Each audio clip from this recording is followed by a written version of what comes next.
The Awakening. Captain Zara Kresh stared through the viewport of the Galactic Coalition vessel steadfast at the shimmering anomaly that had appeared on their sensors 3 hours ago. The anomaly hung at the edge of the Cygnus Expanse, a region known for strange stellar phenomena and magnetic disturbances that played havoc with navigational systems. This, however, was different. "Anything new, Lieutenant Vex?" she asked, turning to her Araxian science officer. The tall, blue-skinned alien blinked his 4 eyes in sequence as he studied the complex data streams. "Something is emerging, Captain. The quantum signature is unlike anything in our database." The bridge fell silent as a massive shape began to materialize from the swirling cosmic distortion. First came the bow, sleek, dark, and impossibly large, followed by a central hull that seemed to stretch endlessly. When the anomaly finally cleared, the entire bridge crew stood frozen in shock. "Ancestors preserve us," whispered Commander Torek, the ship's executive officer. "That vessel must be at least 20 kilometers long." The ship that had appeared dwarfed the Steadfast, like a whale beside a minnow.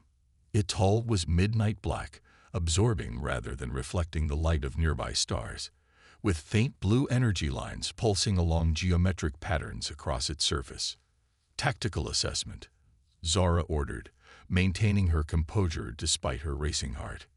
"Captain, I'm detecting weapon systems that could vaporize a small moon," reported the tactical officer, a stocky human named Sergeant Reed.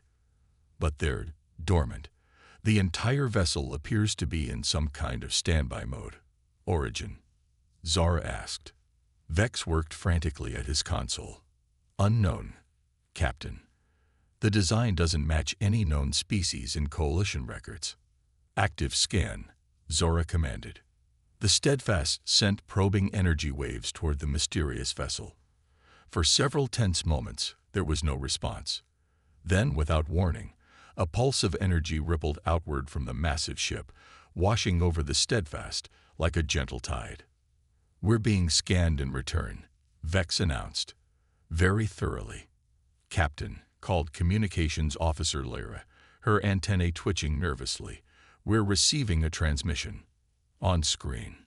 The main view screen flickered, and a symbol appeared, a stylized blue and white planet with concentric rings encircling it. Then the image shifted to reveal a human woman in a sleek uniform unlike any Coalition design. Her dark hair was pulled back severely, and her eyes held a depth of knowledge that seemed to look through rather than at them.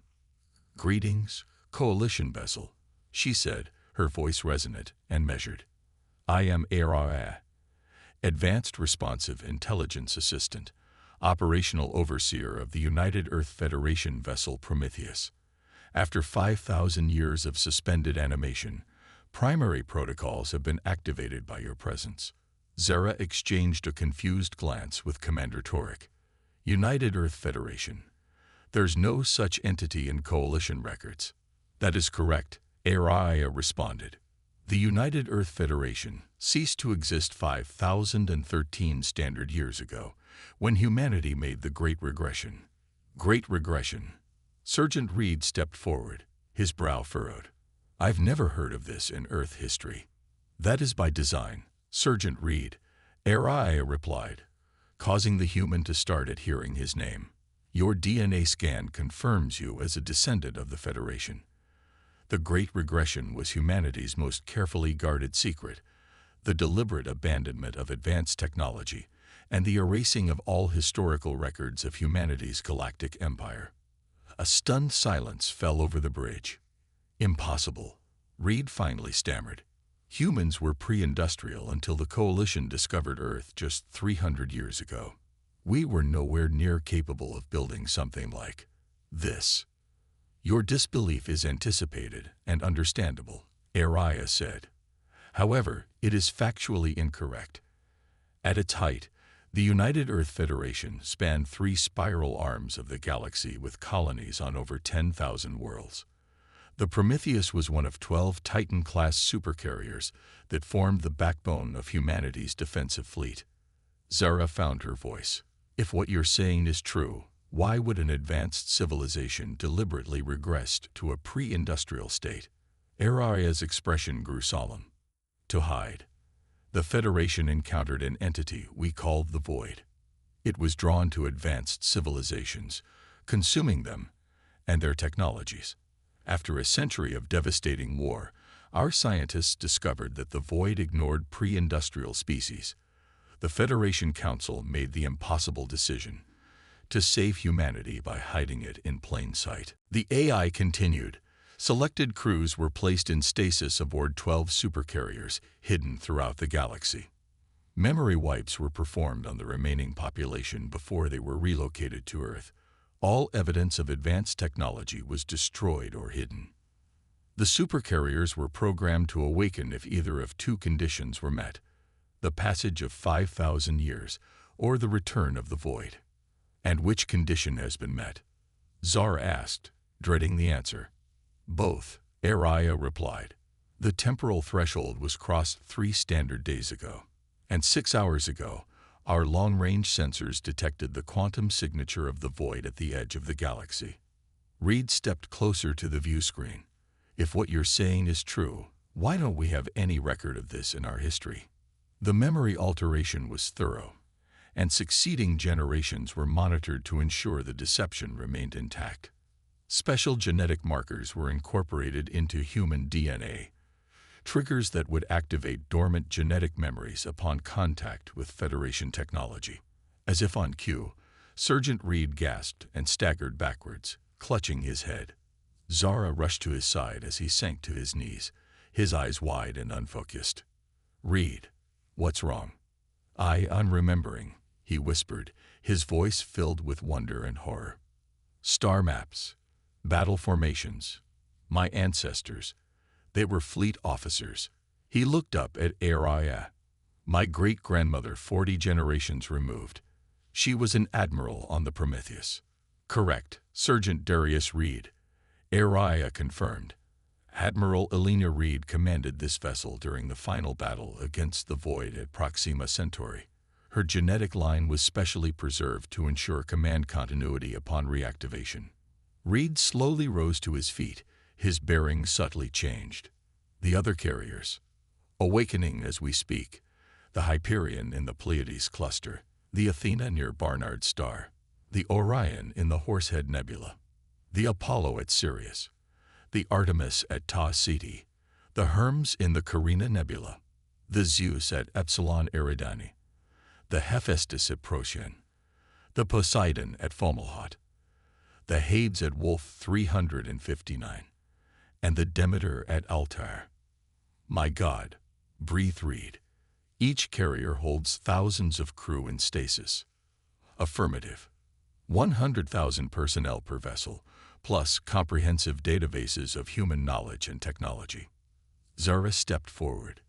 "This revelation will shake the coalition to its core. Humans have been integrated members for centuries, but as a junior species. If what you say is true—" "Captain," interrupted Vex, his voice tense, "I'm detecting massive energy buildup within the vessel. Something's happening." The Prometheus began to transform before their eyes. Sections of hull plating shifted and reconfigured. Weapon ports opened along its length. Massive engines flared to life at its stern. The dormant giant was awakening. "Aria," Zara called urgently. "What's happening?" "Primary systems activation." The AI responded calmly. "The Prometheus is preparing for its primary mission. The Void approaches, Captain Kresh, and humanity must remember what it once was if this galaxy is to survive." Reed turned to face his captain, his eyes now holding the same depth of knowledge that Aria's had shown. "Captain, I need to board that vessel. The genetic memories. They're incomplete. I meant to go there." "Absolutely not," Commander Torek protested. "We need to report this to Coalition Command immediately." Before Zara could respond, Aria spoke again. "Captain Kresh, the Void will reach populated Coalition space within 30 standard days. The 12 carriers were designed as humanity's last line of defense. Without them, the Coalition faces extinction. Your superiors have no weapons or defenses capable of stopping what comes. Zara stared at the enormous vessel, its power now evident as systems continued to activate across its vast hull. She thought of the billions of lives across Coalition space, humans, Araxians, and hundreds of other species who had no idea what was coming for them. "Request permission to lead a shuttle to the Prometheus, Captain," Reed said formally. "As the only human on board with activated genetic memory, I may be able to accelerate the reawakening process." After a long moment, Zara nodded. "Permission granted, Sergeant, but you're not going alone. I'm coming with you." She turned to her first officer. "Commander Torek, take the Steadfast to the nearest Coalition outpost and inform command of everything we've learned. Tell them," she paused, "tell them humanity's past has returned, and it may be our only hope for a future." As the shuttle departed for the Prometheus, Zara watched the massive carrier continue its awakening. Across the galaxy, 11 more Titans were stirring from their long slumber, and humanity was about to remember its forgotten power. The galaxy was about to be stunned indeed. The Reckoning. 3 weeks after the discovery of the Prometheus, the Grand Chamber of the Galactic Coalition Council on Nexus Prime was in chaos. Representatives from 200 member species shouted over one another, while holographic displays showed the 12 human supercarriers now positioned at strategic points throughout Coalition space. High Chancellor Vorex, a tall Centaurian with iridescent scales, pounded his ceremonial staff against the floor. "Order. We will have order." The chamber gradually quieted, and the Chancellor nodded to a human woman standing at the central podium, Admiral Elena Reed, genetic descendant and namesake of the original Prometheus commander, and now the awakened leader of the United Earth Federation forces. Sergeant Darius Reed stood at attention behind her, now wearing the midnight blue uniform of a UEF commander. "Members of the Council," Admiral Reed began, her voice firm and resonant, "I understand your fear and confusion. 3 weeks ago, humans were considered a minor species, newcomers to the galactic stage. Today, you've learned that we once commanded the most powerful civilization this galaxy has ever known." "A convenient fiction," shouted the Valerian ambassador, his tentacles writhing in agitation. "These vessels could be a recent human construction, a ploy to seize power within the Coalition." Admiral Reed's expression remained composed. "The carbon dating of the Prometheus and her sister ships confirms their age at over 5,000 years. Their technology is centuries beyond current Coalition capabilities, including those of modern humans. We couldn't build these vessels today if we tried." She gestured, and a hologram appeared above the chamber, a swirling darkness at the edge of the galaxy, growing larger by the day.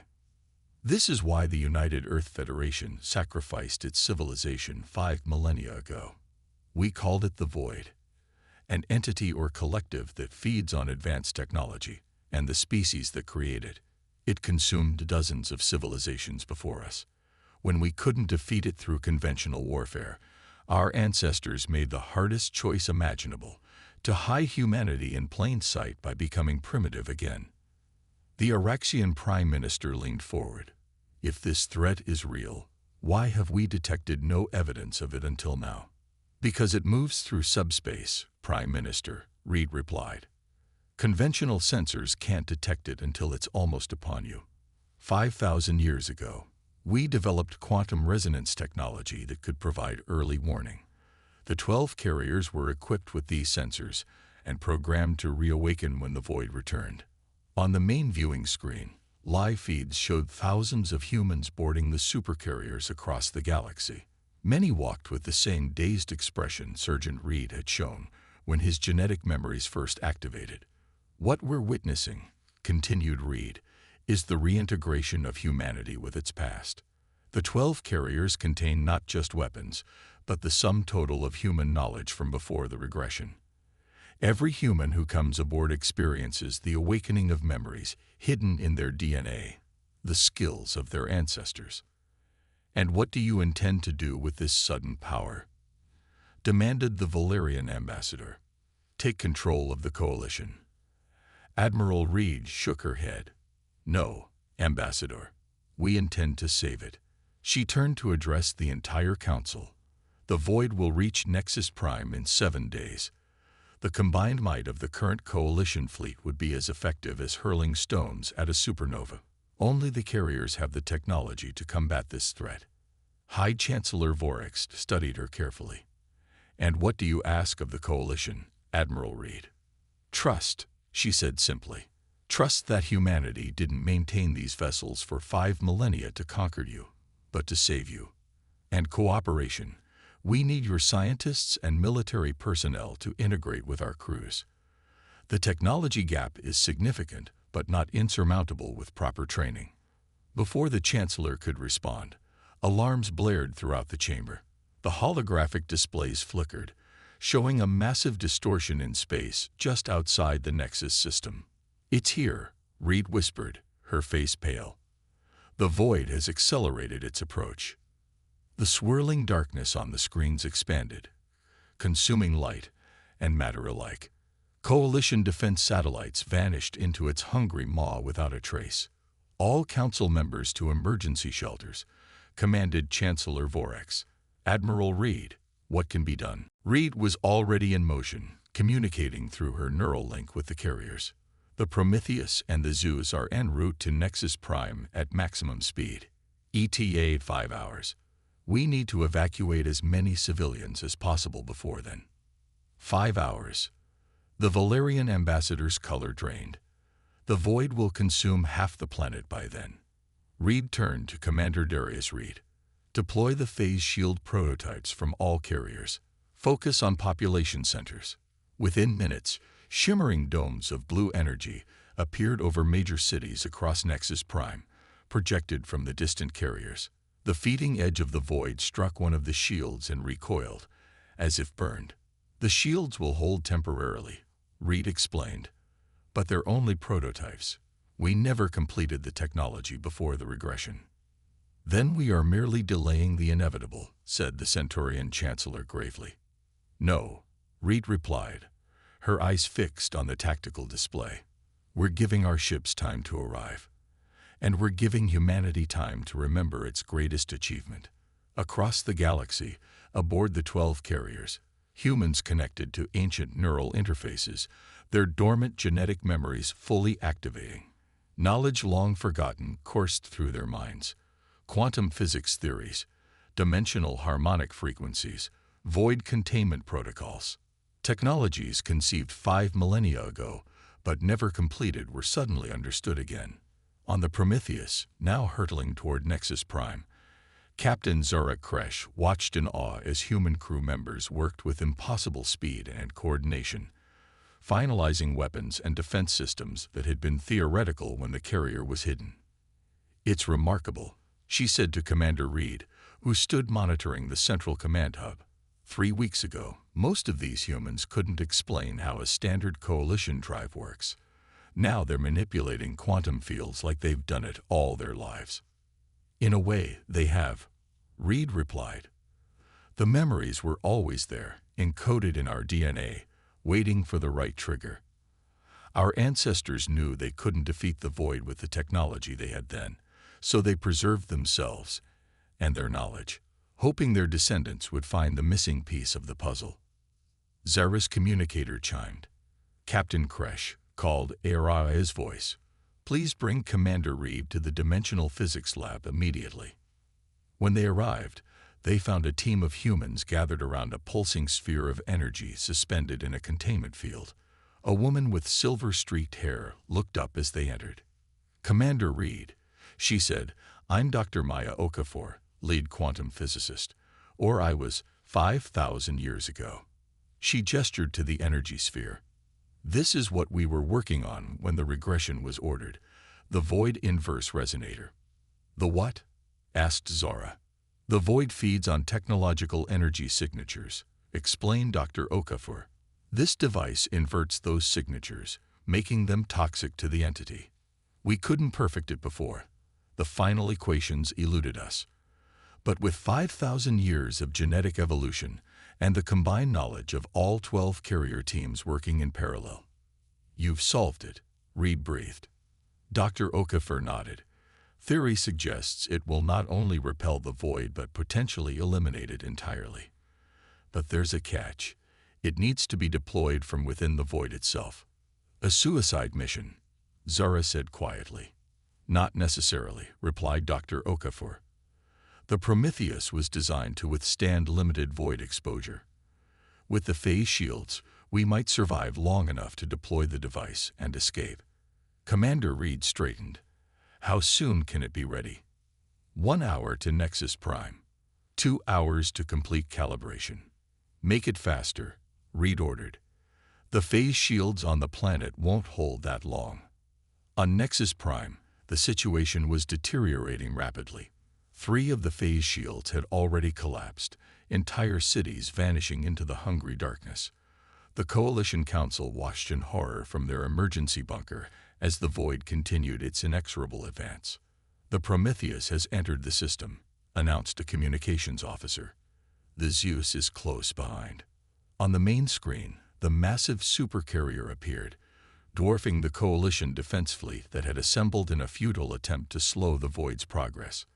The Prometheus positioned itself between the void and the planet, its hull gleaming under the system's twin suns. "What are they doing?" asked Chancellor Vorex. "One ship against that thing." The answer came as the Prometheus unleashed a barrage of energy weapons unlike anything the Coalition had ever witnessed. Beams of coherent light struck the edge of the void, causing it to writhe and recoil. For the first time, the entity's advance slowed. "They're buying time," realized the Araxian Prime Minister.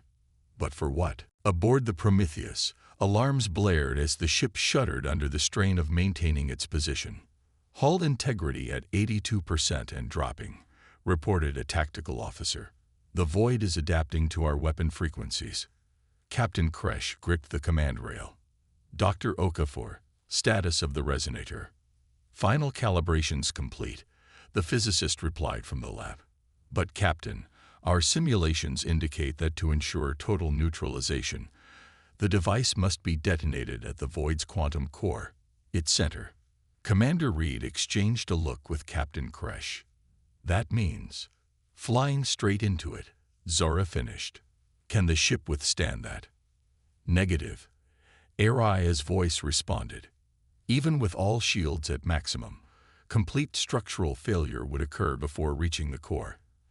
However, the AI paused. "There is an alternative." The Prometheus carries a single Phantom-class stealth fighter in its special operations bay. It's small enough and fast enough to potentially reach the core before disintegrating. "A one-way trip," Reed said softly. "I'll do it," came a new voice. They turned to see Sergeant, now Commander, Darius Reed standing in the doorway of the bridge. "My ancestor was the test pilot for the Phantom program. Those memories are stronger in me than in anyone else." Captain Kresh shook her head. "I can't order anyone to." "You're not ordering me, Captain," Reed interrupted. "This is what we were preserved for. This is why my ancestral line was specifically maintained. For this moment." After a tense silence, Zara nodded. "Prepare the Phantom. We'll provide cover for your approach." 20 minutes later, the tiny Phantom fighter shot from the Prometheus like a bullet toward the swirling darkness. The Supercarrier, joined now by the Zeus, created a corridor of concentrated fire that parted the void temporarily. "Entering the outer boundary," Reed reported, his voice crackling with interference. "Shield integrity holding at 90%. On the bridge of the Prometheus, Captain Kresh and the crew watched the fighter's progress on sensors. Dr. Okafor monitored the resonator's status remotely. "He's approaching the mid-layer," she announced. "Shield integrity dropping rapidly." "Commander Reed," Zara called. "Your status?" "Still here, Captain," came the strained reply. It's beautiful in a terrible way. I can see patterns, intelligence. The void isn't just consuming technology, it's learning from it." 30 seconds to core penetration, reported Dr. Okafor. "Shield integrity critical." "I can see the core." Reed's voice was barely audible now. "It's like a singularity of anti-knowledge. Everything consumed, rendered down to its essence. "Commander," Dr. Okafor called urgently, "deploy the resonator now. Your shields won't hold to the core." "Negative," Reed replied. "Not close enough for full neutralization. Just a little further." The sensor display flickered as the Phantom's signal grew weaker. "We're losing him," someone whispered. "Reed," Zura shouted. "Deploy now. That's an order." There was a long moment of static. Then, for Earth, for humanity, for the galaxy, the signal from the Phantom disappeared entirely. For 3 agonizing seconds, nothing happened. Then, from deep within the void, a pinpoint of brilliant blue light appeared.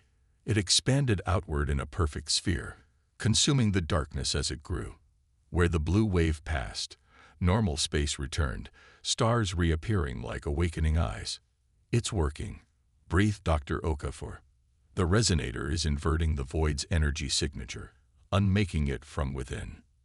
Within minutes, the entity that had consumed countless civilizations over millennia was gone, leaving only the stars and the silence of space.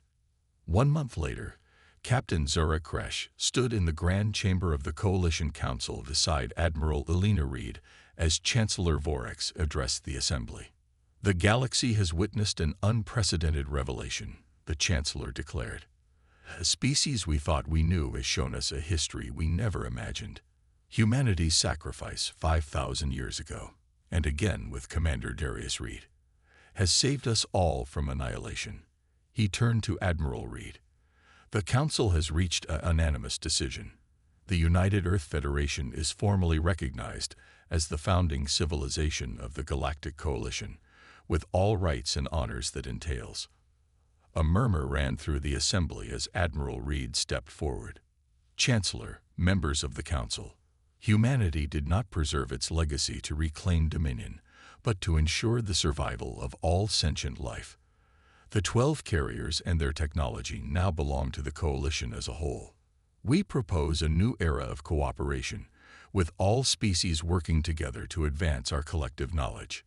"And what of the human personnel from the carriers?" asked the Valerian ambassador, considerably humbler than in previous sessions. "Those with the awakened genetic memories. They will serve as teachers," Reed replied. "The great mistake of the past was that humanity advanced too quickly, without sharing its knowledge. This time, we advance together, or not at all." Captain Kresh watched as the council erupted in applause. The revelation of humanity's forgotten legacy had indeed stunned the galaxy, but the greater shock was yet to come, as the combined knowledge of ancient humanity and the modern coalition began to transform their understanding of the universe itself. In deep space, at the coordinates where Commander Darius Reed had sacrificed himself, a small beacon appeared, broadcasting on a frequency only the carriers could detect. Its message was simple: "The void is gone, but not unique. Prepare. I am coming home." The galaxy's astonishment had only just begun. The end.